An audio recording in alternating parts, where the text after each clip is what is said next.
Professor Ramira Patel stood before the gleaming observation window of the diplomatic vessel Concordia, her dark eyes fixed on the approaching Thalasian fleet. After 15 years of studying their language and culture through long-range communications, humanity was about to have its first face-to-face contact with an advanced alien civilization. The Thalasian ships resembled massive silver leaves, their surfaces catching and reflecting the light of distant stars. As the ships drew closer, Ramira's neural translator hummed softly behind her ear, ready to facilitate what would hopefully be a peaceful first meeting. "Nervous, Professor?" Captain Jin Hopark asked, joining her at the window. His weathered face reflected both excitement and apprehension. "Terrified," Ramira admitted with a small smile. 15 years of studying their language, and I still worry about making a crucial mistake. The neural translator had been programmed with everything they knew about the Thalasian language, a complex system of harmonics and color shifts that had taken years to decode. But theory and practice were very different things. The first meeting took place in the Concordia's main conference chamber. The Thalasian delegation emerged from their transport pod like living mercury, their silvery bodies flowing with an almost liquid grace. Their leader, who had introduced themselves as First Voice of Dawn, approached with appendages held in what their research suggested was a peaceful greeting. "We welcome you to shared space," Ramira said carefully in their language, her translator converting her words into the appropriate harmonics. First Voice of Dawn's surface rippled with colors that the translator interpreted as pleasure and curiosity. "Your studies of our ways have been thorough, Voice of Learning," they responded, using the title they had given her during their long-range communications. The meeting progressed smoothly until they began discussing the protection of trade routes between their systems. Ramira mentioned that Earth would assign their best knights to guard the shipping lanes. The translator stuttered. First Voice of Dawn's surface flickered with confusion patterns. "Pardon," they said, "but our language matrix cannot process this concept. Knight. The closest approximation seems to be warrior, but the emotional resonance indicates this is incorrect." Ramira paused, realizing she had stumbled upon something fascinating. "A knight is more than a warrior," she tried to explain. "They are bound by a code of honor, dedicated to protecting others, upholding justice." But with each attempt at clarification, the translator struggled more. The Thalasian surfaces churned with increasing interest. "Your species has dedicated protectors who serve not for personal gain, but for the benefit of others." First Voice of Dawn asked. "Who follows strict ethical guidelines, even when it would be advantageous not to?" "Yes," Captain Park interjected. "It's an ancient Earth tradition that has evolved with our society. Today's knights serve in various capacities: diplomatic, military, humanitarian. The Thalasians conferred among themselves, their surfaces creating intricate patterns that the translator couldn't fully process. When they turned back, First Voice of Dawn made an announcement that would change the course of human-Thalasian relations forever. "We have discussed this concept extensively," they said. "In our history, we have never encountered a species that codified selfless service in this way. We request to learn more about these knights. We believe this concept may be crucial to building trust between our peoples." As the meeting continued, Ramira realized they had stumbled upon something profound. The untranslatable word had become a bridge between their species, highlighting a unique human contribution to galactic culture. The Thalasians' fascination with the concept of knighthood opened doors that might otherwise have remained closed. Later that evening, as she recorded her notes, Ramira reflected on the day's events. Sometimes, she thought, the most important diplomatic breakthroughs come not from what can be translated, but from what cannot, those unique cultural concepts that define a species' best qualities. The Concordia continued its orbit around the neutral meeting point, Earth and the Thalassian homeworld, each visible as distant stars from the observation deck. As Rhaenyra watched the Thalassian ships performing their intricate orbital dance, she wondered how this unexpected cultural exchange would shape the future of both their species. What she didn't know then was that this simple, untranslatable word would soon become the foundation of humanity's most important interstellar alliance, and humanity's greatest test was just beginning. 2 months after first contact, the Concordia had been transformed into a unique cultural exchange center. Rhaenyra found herself teaching daily seminars on Earth's history of knighthood to eager Thalassian scholars, their silvery forms constantly shifting with patterns of fascination and curiosity. But not everyone shared the Thalassians' enthusiasm for cultural exchange. Admiral Marcus Blackwood of the Earth Defense Fleet had just arrived, and his presence cast a shadow over the proceedings. Professor Patel, he called out as she finished her lecture on the Code of Chivalry. "A word, if you please." In the privacy of the ship's garden deck, designed to help humans cope with long-term space deployment, Blackwood's stern expression reflected the artificial sunlight. This obsession with knights is becoming a security risk. The Thalassians are asking too many questions about our defense protocols, our training methods. They're trying to understand a concept fundamental to human civilization, Rhaenyra argued. Their interest is genuine. Their species evolved through collective cooperation. The idea of individual sacrifice for the greater good fascinates them. Or they're gathering intelligence, Blackwood countered.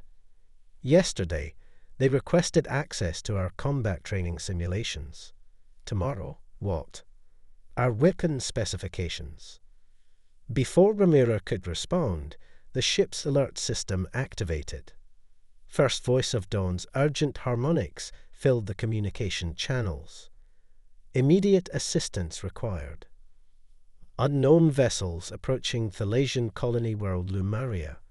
No response to communication attempts. The garden's peaceful atmosphere shattered as both humans rushed to the bridge. Captain Park was already coordinating with the Thalassian fleet when they arrived. 3 vessels of unknown configuration, Park reported. They're not responding to any known diplomatic protocols. The Thalassians' long-range scans show weapons powered up. Blackwood stepped forward. "This is exactly what I was worried about. We don't know enough about the political situation in this sector to get involved in. They are targeting civilian centers." First Voice of Dawn's voice cut through the tension. Their surface had turned a deep, pulsing crimson. "Our defense fleet is 2 hours away at maximum speed. Lumaria has minimal defensive capabilities." Captain Park looked at his tactical display, then at Blackwood. "Admiral, the Concordia is equipped with Earth's latest defensive systems. We're the only ship close enough to make a difference."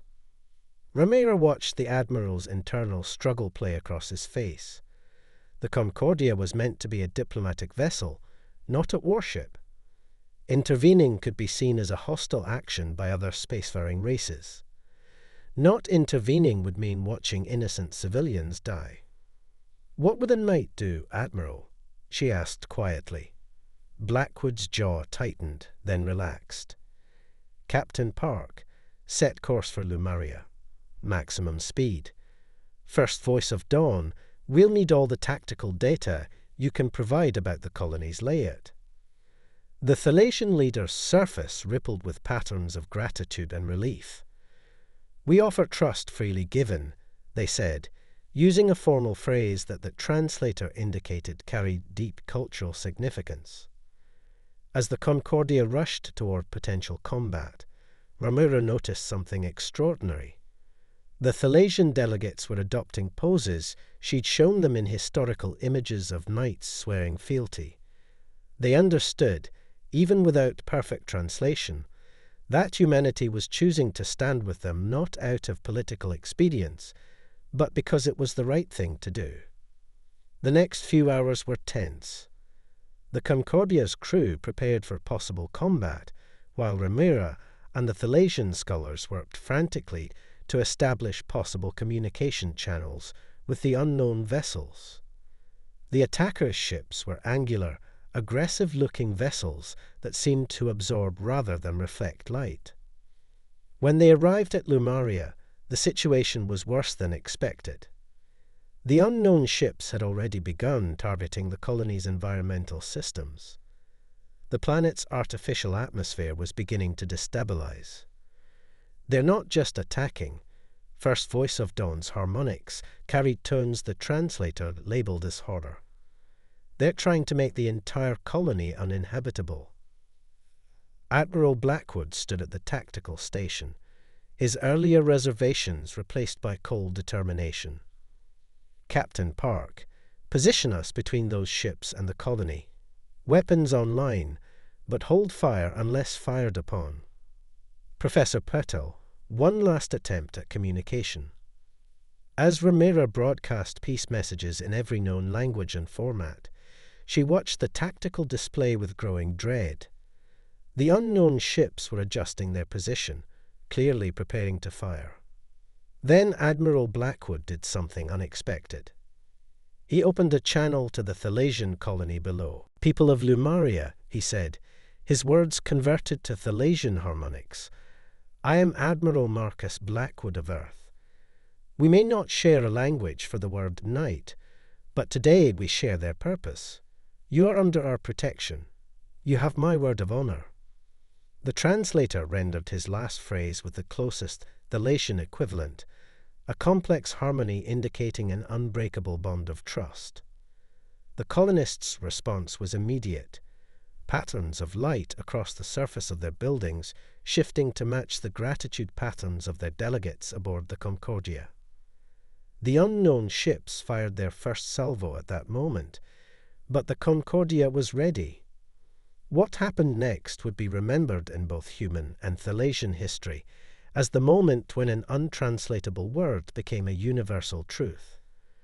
The Concordia's shields flared brilliant blue as they absorbed the first barrage from the unknown vessels. Inside the ship, Admiral Blackwood's training took over, his earlier diplomatic reservations transformed into tactical precision. Reading concentrated plasma bursts, Lieutenant Rei Tanaka called from the weapons station. Their technology is advanced, but their attack pattern is predictable. They're not used to resistance. The Concordia's response was measured, precision shots targeting the enemy vessel's weapon systems rather than their vital areas. It was a defensive strategy that reflected the principles they had been discussing with the Thalassians for months. "They're splitting formation," Park announced. "Two vessels moving to flank us." First Voice of Dawn's surface rippled with what the translator identified as a complex mix of concern and revelation. "Their tactics. We recognize them now. These are the Void Hunters. They prey on developing colonies across multiple sectors. No one has successfully stood against them. There's a first time for everything," Blackwood responded, his voice steady.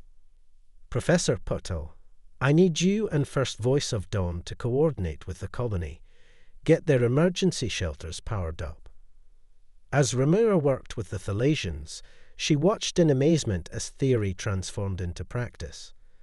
The Concordia's crew demonstrated everything she had been trying to explain about knighthood, discipline, courage, and the protection of the innocent, all without unnecessary brutality.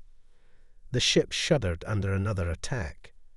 "Shields at 60%, Tanaka reported, but I'm detecting a pattern in their shield modulation, if we time it right." "Do it," Park ordered. The Concordia's next series of shots threaded through gaps in the enemy shields, disabling the weapon systems of one vessel. Rather than pressing their advantage to destroy it, they moved on to protect the colony from its companions. First voice of dawn's surface suddenly erupted in patterns of excitement. The colony's deep space sensors are detecting multiple ships dropping out of hyperspace. Our defense fleet arrives. But what emerged from hyperspace wasn't just the Thalasian fleet. Ships of various designs appeared, some crystalline, others organic-looking, all responding to a distress call that First Voice of Dawn had broadcast when the attack began. Incoming transmission from the lead vessel of the new arrivals, Tanaka announced. They're asking permission to join our defense formation. They say they've been monitoring our transmissions and want to stand with the translator is having trouble with this. The ones who protect without conquest. Admiral Blackwood shared a look with Ramira. The concept they couldn't quite translate. It was their word for knights, adapted through their own understanding. The Void Hunters, faced with a growing coalition of ships organized around the Concordia, began to retreat. Their remaining weapons fired sporadic covering shots as they turned to flee. We can disable their engines, Tanaka reported. They won't escape to threaten other colonies. But First Voice of Dawn intervened. In our studies of your knights, we learned they often showed mercy to defeated opponents. That this mercy often led to greater victories than destruction would have achieved. Perhaps. Admiral Blackwood nodded slowly. Let them go, but we'll track their warp signature. Lieutenant Tanaka, share that data with all Allied ships. The Void Hunters just learned that this sector is under protection. Not just human or Thalasian, but something new. As the enemy ships disappeared into hyperspace, the Concordia's bridge erupted in celebration. But Ramira's attention was drawn to the Thalasian delegates. Their surfaces were displaying pattern combinations she'd never seen before.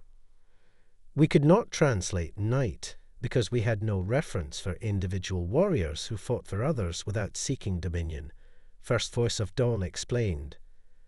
Now we understand it is not just a word. It is a bridge between different ways of existing. You have shown us that strength and mercy can coexist, that protection does not require submission. The next few hours were filled with ceremonies that mixed human and Thalasian traditions. The arriving ships represented 7 different species, each drawn to the display of principled strength they had witnessed.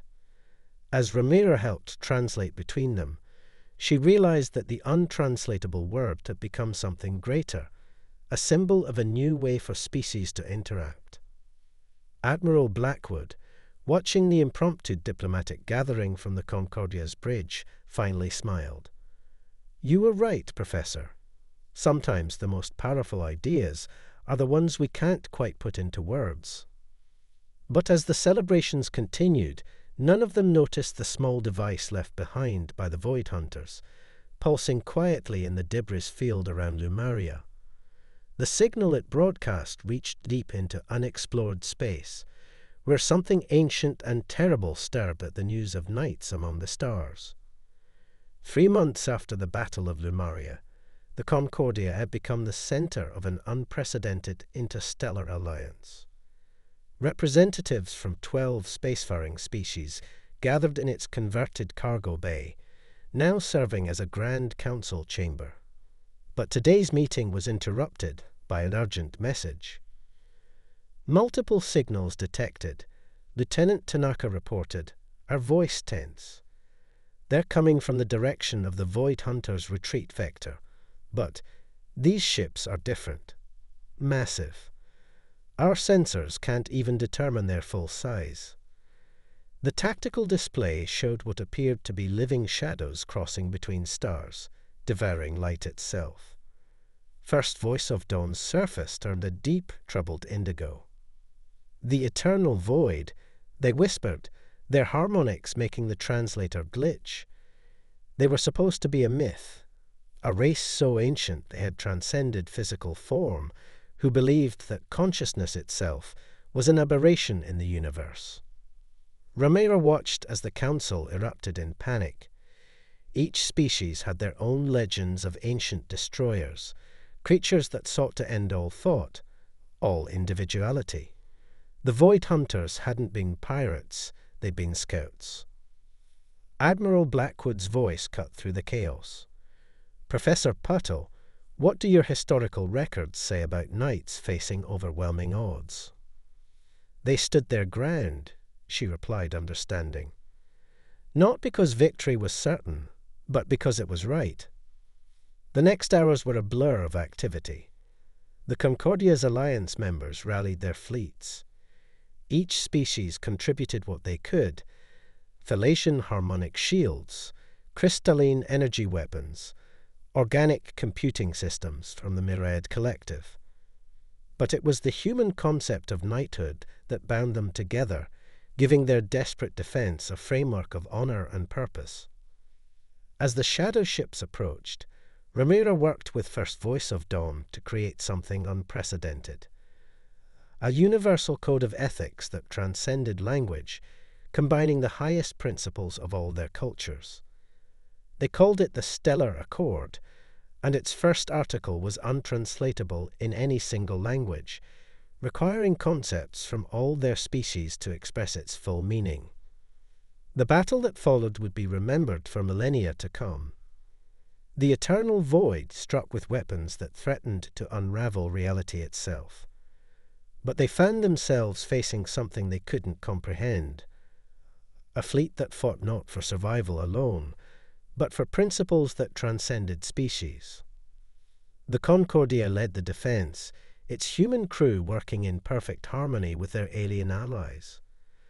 When the shadow ships tried to isolate and destroy individual vessels, they found their targets protected by others. When they attempted to seed doubt and fear through psychic attacks, they encountered minds strengthened by shared purpose. The turning point came when First Voice of Dawn discovered the truth. The eternal void weren't truly transcendent beings, but rather an ancient species so afraid of difference that they had tried to eliminate it from the universe. They couldn't understand the alliance because it represented everything they feared: diversity united by choice rather than force. Admiral Blackwood used this knowledge to coordinate a final strategy. While the combined fleet engaged the shadow ships, the Concordia led a small group of vessels from each species directly into the heart of the Void's formation. They broadcast a unified message in all languages, including the untranslatable concepts that had brought them together. The eternal void, confronted with proof that difference could breed strength rather than chaos, faced a choice: adapt or retreat. For the first time in their eons-long existence, they withdrew. Years later, Ramira stood in the great hall of the Stellar Accord, now the center of a thriving multi-species civilization. The wall before her displayed the Alliance's founding principle in hundreds of languages, each translation slightly different, yet all pointing to the same truth. At its center was the human word knight. Untranslated, serving as a reminder that some concepts transcend simple definition. Teaching the next generation, Admiral Blackwood, now Supreme Commander of the combined fleet, asked as he joined her, trying to explain how a single untranslatable word changed the course of galactic history. She replied with a smile. First Voice of Dawn, their surface shimmering with the complex patterns of a master diplomat, added their own harmony to the conversation. Perhaps that is why it had to be untranslatable.